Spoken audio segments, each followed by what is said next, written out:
দক্ষিণ চব্বিশ পরগনা জেলার পাথর প্রতিমা গভর্নমেন্ট আইটিআই কলেজের বাৎসরিক অনুষ্ঠানে জেনিথ 2কে 2025-এর শুভ উদ্বোধন করলেন পাথর প্রতিমার ভূমিপুত্র বিধায়ক সমীর কুমার জানা। সুন্দরবনের প্রত্যন্ত এলাকায় 2016 সালে এই আইটিআই কলেজের শুভ উদ্বোধন হয় বিধায়ক সমীর কুমার জানার হাত ধরে। 2022 সাল থেকে বাৎসরিক কালচার অনুষ্ঠান শুরু হয়।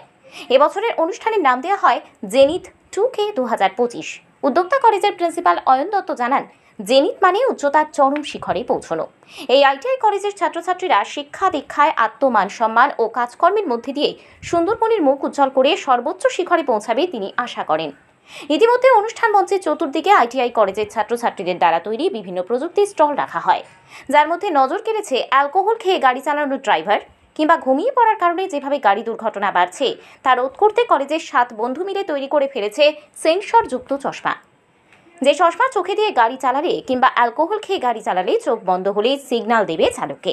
কিছুক্ষণের মধ্যে গাড়ি দাঁড়িয়ে যাবে। অন্যদিকে স্বল্প ব্যয়ে অত্যাধুনিক মোটরসাইকেল তৈরি করে তাক লাগিয়েছে রেজাউল করিম মোল্লা। অধ্যক্ষ আরও জানান, সারা দিন রাত্রি ধরে রয়েছে বিভিন্ন সাংস্কৃতিক অনুষ্ঠান। এটা বার্তা দিতে যাচ্ছি, এখন বাইকের দাম অনেক, বাইকের দাম এখন 1 লাখের উপরে। এখন সব স্বাভাবিক মানুষ বাইক কিনতে পারছে না। আর এই বাইকটা বানিয়েছি মানে বাড়ি চলাফেরার জন্যে কমফোর্টেবল, মানে অল্প খরচা, বাইকের হাফ দাম। বাইকটা যে কেউ কিনতে পারবে বাইকটা, এই জন্য বানানো হয়েছে। কীভাবে তৈরি করলো এটাকে?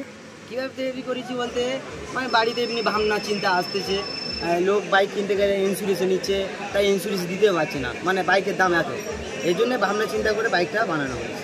প্রথমত যেটা যে এদের যে এই ফেস্ট জেনিথ, এটা ভীষণ প্রশংসনীয়। এখানকার শিক্ষক ছাত্র মিলে যে এই ফেস্ট ভীষণভাবে উপকারী, এবং এখানে যে বিভিন্ন মডেল প্রদর্শিত হয়েছে তাদের মধ্যে দেখলাম যেটা যে ইলেকট্রিক্যাল ডিপার্টমেন্টের ছাত্ররা ওরা একটা তৈরি করেছে যে কেউ যদি ঘুমিয়ে পড়ে তাহলে কিন্তু একটা চশমা, বিশেষ চশমা, যেখান থেকে সেন্সারের সাহায্যে যদি কেউ যদি ঘুমিয়ে পড়ে কিংবা তার ড্রাউজিনেস আসে তাহলে কিন্তু ওই গাড়িটা কিন্তু সিগন্যাল দেবে এবং এটা থেমেই যাবে একটা সময়, যাতে কিন্তু অ্যাক্সিডেন্ট না হয়। এটা কিন্তু ট্রাক ড্রাইভার বা বিভিন্ন সময় যে এই গাড়ি যে দুর্ঘটনা সেটা কিন্তু কমাতে সাহায্য করে। ভীষণ ভালো, এটা আমার ভীষণ খুব পজিটিভ মনে হয়েছিল।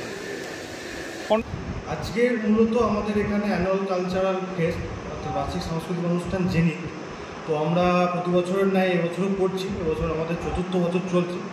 তো জেনিথ মূলত জেনিথের মাধ্যমে যে বার্তা দিয়েছে, জেনিথের আক্ষরিক অর্থ উচ্চতার সর্বশিখরে পৌঁছানো। তো আমাদের স্টুডেন্টদের কাছে একটাই যেটা থাকছে এটার মধ্যে বার্তা দেওয়া, সেটা হচ্ছে আমরা যে এখানে কারিগরি শিক্ষায় শিক্ষিত হচ্ছি, এই শিক্ষাকে কাজে লাগিয়ে আমরা আমাদের কেরিয়ার উচ্চতার সর্বশিখরে পৌঁছাবো। এবং এই নামটা আমরা প্রত্যেক বছরে গতানুগতিক প্রত্যেকের সাথে যে মিল থাকে সেটার উপরে রেখেছি। এই কি কি অনুষ্ঠান রয়েছে এবং কারা ছিলেন? আজকের অনুষ্ঠানে আমাদের সভাপতিত্ব করেছেন আমাদের পাথর প্রতিমার বিধায়ক মাননীয় সমীর কুমার জানা মহাশয়। তার সাথে রয়েছেন প্রধান অতিথি হিসাবে জেলা পরিষদের শঙ্কর নাইয়া মহাশয় এবং বিশিষ্ট অতিথি হিসাবে রাজবাহাদুর সিং, সহসভাপতি পাথর প্রতিমা পঞ্চায়েত সমিতি, রাধেশ্যাম পণ্ডিত মহাশয়, সেচো কৃষি কর্মাধ্যক্ষ রয়েছেন, শিক্ষা কর্মাধ্যক্ষ মাননীয় রেবতী মালির রিপোর্ট, ডিএন নিউজ বাংলা।